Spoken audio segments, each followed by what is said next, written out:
Durante el año 2015, Fantasy Flight Games lanzaba al mercado un nuevo juego bajo licencia de Star Wars, y este título no fue otro más que el mítico Armada, el que posiblemente fuese la apuesta más arriesgada que la empresa estadounidense realizaba hasta ese momento. Y es que, a primera vista, podría parecer que simplemente se trató de un X-Wing con un cambio de escala y centrado en enfrentamientos entre naves capitales y de gran envergadura, en vez de las dogfights y las confrontaciones entre escuadrones de cazas de su anterior y muy exitoso título. Y si bien es cierto que comparten un alto porcentaje de similitudes, Armada añadía numerosas opciones tácticas a cada nave, planteaba un sistema más estratégico con planificación a turnos vista y diferenciaba el control entre escuadrones y naves de mayor escala, pese a que se puede afirmar que la clave jugable era la de saber establecer la simbiosis adecuada entre naves de mando y cazas. Los riesgos que se asumían con este lanzamiento eran los de sacar al mercado un juego que podía entenderse como mucho más complejo que sus habituales diseños, y ya os anticipo que no es así, que se asemejaba más a juegos estratégicos navales y destinados a un público especializado minoritario, y que requería de una inversión económica importante, más aún cuando el público al que iba dirigido ya estaba realizando ingentes desembolsos en X-Wing, que no era otra cosa más que el principal rival de Armada en el mercado de los juegos de miniaturas. Para que todo el mundo pueda entender qué es y cómo funciona Armada, lo primero es incidir en que se trata de un juego de enfrentamiento entre dos facciones que se vale de miniaturas prepintadas para conformar estos ejércitos. Dentro de las posibles expansiones del juego existen blisters con naves de pequeña escala, cajas pequeñas con modelos medianos y cajas grandes que nos permiten optar a naves de tamaños titánicos, junto a otro tipo de cajas más reducidas que contienen campañas predefinidas. Por otro lado, y estos también se adquieren en un formato blister, existen las expansiones de escuadrones que, como excepción y debido a su pequeña escala, vienen sin pintar. Estos fueron bastante polémicos en su día por esto mismo, pero es del todo entendible, ya que cada paquete trae 8 escuadrones, cada uno compuesto por 3 pequeñas naves, y si tuviesen que estar pintados a mano, triplicarían su coste, que actualmente es de unos 20 euros o dólares aproximadamente. Entendidos ya sus componentes básicos, al inicio de cada partida se debe diseñar la flota de cada jugador, teniendo en cuenta que cada nave, escuadrón o mejora tiene un coste que viene especificado en su propia carta. Es por esto que previamente deberá definirse cuál será el total de puntos disponibles para que cada jugador invierta en su flota. El diseño de estas flotas es básico y posiblemente se trate de la parte más importante e interesante del juego, ya que podremos crear flotas con muchos escuadrones o con naves muy rápidas para una guerra relámpago o blitzkrieg, una flota con alguna nave pesada y mucha potencia de fuego junto a numerosas mejores tácticas y menos escuadrones, o inclusive flotas que carezcan de cazas o que estén compuestas íntegramente por naves de tamaño medio. Y dependiendo de esta configuración, la partida se desarrollará de una forma o de otra. Y como ya ocurría en X-Wing, cuantas más expansiones de naves tengas, más combinatorias y posibilidades en juego. Ya definidos los dos bandos, cada uno es situado en posiciones enfrentadas dentro de un espacio que deberá ser, como mínimo, de 90 por 90. Y con esto se inicia la partida. El juego comienza con lo que se conoce como fase de mando, y es el momento en el que los jugadores asignan órdenes a sus naves. En Armada, cada nave tiene un valor de mando que se traduce en un número de selectores a programar. Una nave pequeña, como una corbeta coreliana, tiene un punto de mando y resuelve en cada turno la acción programada, mientras que una nave mediana, como una fragata Nebulon, tiene 2 de valor de mando y programa una acción para la siguiente fase y resuelve la anterior en la actual. Para que lo entendáis, la que se programa se apila al fondo y se resuelve la que está encima. Por este motivo, cuanto mayor es una nave, más selectores posee y mayor planificación necesita. Las acciones posibles a programar son maniobra, que nos permite modificar la velocidad de la nave en un punto y girar un grado extra, y esto incide directamente en cuánta distancia puede recorrer en cada turno y en el ángulo de giro que puede llegar a realizar.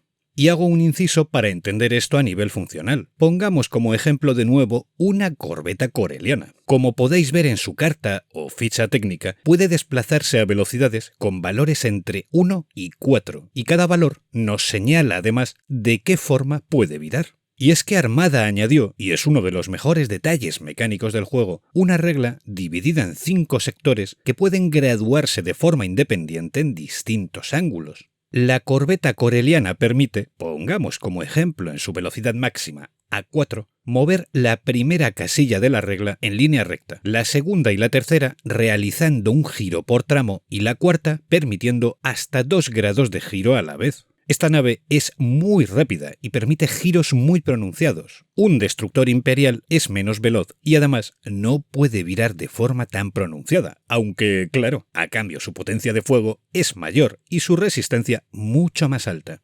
Siguiendo con las acciones, la siguiente a elegir podría ser escuadrones. Los escuadrones en Armada se activan después de haber atacado y movido con todas las naves de mayor envergadura, en su propia fase de juego.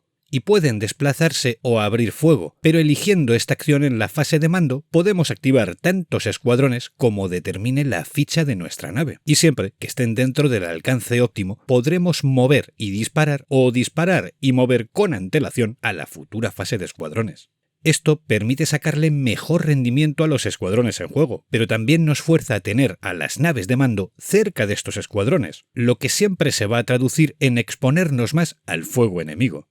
La siguiente acción sería la de reparar, que nos permitirá recuperar escudos perdidos en batalla y reparar puntos de casco. En las fichas de las naves se nos indica cuál es el valor de ingeniería de las mismas, y esto se traduce en una serie de puntos que podemos destinar a las acciones antes descritas. Por un punto, podemos restar 1 al valor de escudos de una sección y añadirlo a otra adyacente. Por 2 puntos recuperaremos un escudo en la sección que queramos y por 3 puntos recuperamos uno de casco. Por norma general, a mayor tamaño de una nave y mayor coste de la misma, mayor es también el valor de ingeniería. Por cierto, el sistema de daños de Armada es similar al de X-Wing. Los daños restan escudos y cuando no hay escudos se producen daños en el casco y cuando no hay casco, ¡bum! Hasta la vista, baby. La última acción seleccionable sería la de fuego concentrado, que nos permite añadir un dado extra de ataque cuando abramos fuego. Para darle al juego una mayor riqueza táctica o estratégica, estas acciones se pueden consumir de inmediato, con todas sus virtudes, o como opción alternativa, pueden guardarse en forma de token para emplearse a futuro, pero con alguna restricción. Por ejemplo, fuego concentrado, al guardarse, en vez de un dado extra de ataque, permite relanzar un dado de nuevo en un ataque. Y la acción escuadrones, al guardarse y emplearse con posterioridad, permite mover y atacar con un solo escuadrón, en vez de tantos como nos indique el valor de escuadrones de la nave. Este sistema es rico y sencillo, y nos permite elegir entre ventajas muy potentes en tiempo real y de forma táctica, o ventajas reducidas acumuladas en formato más estratégico. Ya entendida esta primera fase, la segunda sería la fase de naves, donde todas atacan y mueven, en este preciso orden. Tras esto llegaría la fase de escuadrones, donde movemos o atacamos con los cazas, y la fase de estado, donde se prepara todo para iniciar una nueva ronda. Esta sería la base funcional de todo el juego, explicada sin entrar en demasiados detalles y sin comentar excepciones y reglas menores, pero debería bastar para que os hicierais una idea de cómo funciona una partida una vez en mesa. De todas formas, me gustaría explicar algunos detalles muy interesantes del juego que amplían las posibilidades tácticas y estratégicas. Por ejemplo, cuando se da un enfrentamiento entre naves, cada una de ellas cuenta con una serie de contramedidas para contrarrestar los posibles daños, y vienen indicadas en la ficha técnica de las mismas. Estas contramedidas pueden ser reducir los daños de un ataque a la mitad, evadir en un ataque anulando un dado del agresor, redirigir el daño causado por el atacante entre los escudos de distintas secciones de la nave e inclusive anular todos los daños. Estas medidas, una vez empleadas, se dan la vuelta para indicar que están agotadas y que no se pueden volver a utilizar hasta la siguiente ronda, pero existe la posibilidad de emplearlas una segunda vez seguida a cambio de deshacernos de ellas para siempre, con lo cual, en vez de agotarse, quedan eliminadas. Hay que tener en cuenta que cada nave puede atacar 2 veces, siempre desde zonas distintas, pues poseen todas variados arcos de fuego, pero pudiendo apuntar a un mismo objetivo de nuevo. Y también que podemos tener a varias naves abriendo fuego contra un mismo objetivo, por lo que estas contramedidas tienen un valor realmente alto. Enraizando con esto, Armada es un juego que distribuye el valor del casco de las naves de forma independiente. Existen naves con valores de casco ingentes en su parte delantera o en laterales, pero con escudos ridículos en su zona trasera, por lo que el atacante debe saber sobre qué zonas abrir fuego. Las mismas peanas de las naves cuentan con selectores independientes para llevar esta cuenta. Todo un puto maldito acierto. Otra peculiaridad mecánica excelente es que cada nave tiene unos valores de ataque que definen cómo de potente es a corto, medio y largo alcance al abrir fuego, y para eso se nos indican dados con distintos colores: negros, los más dañinos y de corto alcance; azules, de medio rango; y rojos, a larga distancia. Cuando ataquemos a corto alcance, y nos valdremos de la regla adjunta para tal fin, emplearemos los dados de todos los colores; a medio alcance, solo los azules y rojos; y a larga distancia, solo los rojos. A mayor potencia del dado, mayor número de críticos o de aciertos contendrá entre sus caras. Por supuesto, existen naves que combinan multitud de dados de los tres colores, y otras que se especializan en alguno en concreto, y que son muy dañinas a larga o corta distancia, pero que no suponen un peligro real a otros rangos. También, cada nave posee un valor propio de daños en cada arco de disparo, porque al igual que los escudos, las armas vienen representadas por valores que pueden ser distintos en la parte delantera y trasera o en sus laterales. De este modo, hay naves que cuentan con una fuerza de disparo lateral asombrosa, pero que al frente son muy livianas. Por lo que con esto sabido, ya tenemos aún más variables y componentes tácticos que sumar a la partida. Por si esto os parece poco, las naves de gran tamaño tienen un valor de fuego propio para luchar contra escuadrones, y a su vez estos pueden contar con dados o con armas pensadas para el ataque a grandes naves, y con valores independientes cuando se enfrentan a otros escuadrones. De nuevo, gracias a esto vemos naves increíblemente buenas en la lucha contra escuadrones y pobres en enfrentamientos contra grandes naves, naves compensadas o naves muy vulnerables a escuadrones, pero letales contra otras naves de gran envergadura. Es realmente increíble la de factores y variables que se pueden dar con según qué naves pongamos en juego. Por finalizar con estas peculiaridades, las cartas de mejoras que adquirimos al inicio del juego también supondrán no pocas diferencias en cada partida, ya que optar a llevar un personaje u otro en algunas naves puede traducirse en dados extra de ataque o de defensa, en movimientos a mayor distancia, en controlar más escuadrones o en decenas de excepciones tácticas y estratégicas que enriquecerán cada partida.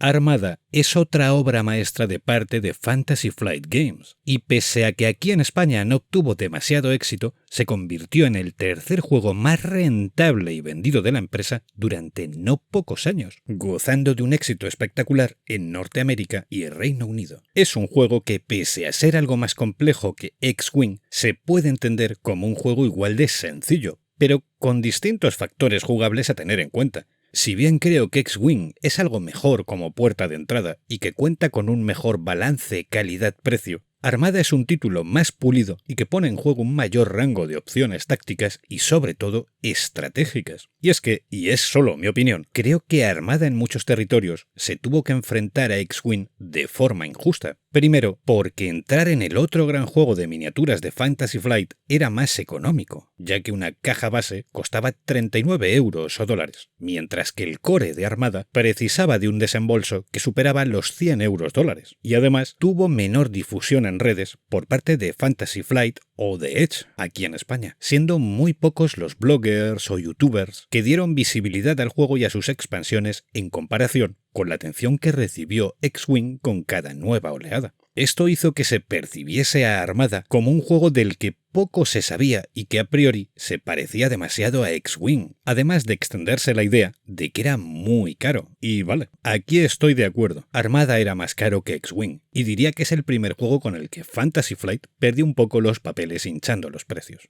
Por desgracia, Armada es en realidad un juego más rico en opciones y en sensaciones, aparte de ser un producto mucho más pulido y mejor pensado en no pocos aspectos. Pero no lo dejaron ver y les pasó factura. Dicho esto, y ya os lo anticipaba, en realidad tuvo un éxito arrollador. Terminó ocurriendo que apareció la segunda edición de X-Wing, y esto también jugó en su contra, ya que el público objetivo de ambos productos era el mismo, y X-Wing ya era un hobby caro de mantener y con muchos más seguidores, pues llegó antes y funcionaba francamente bien.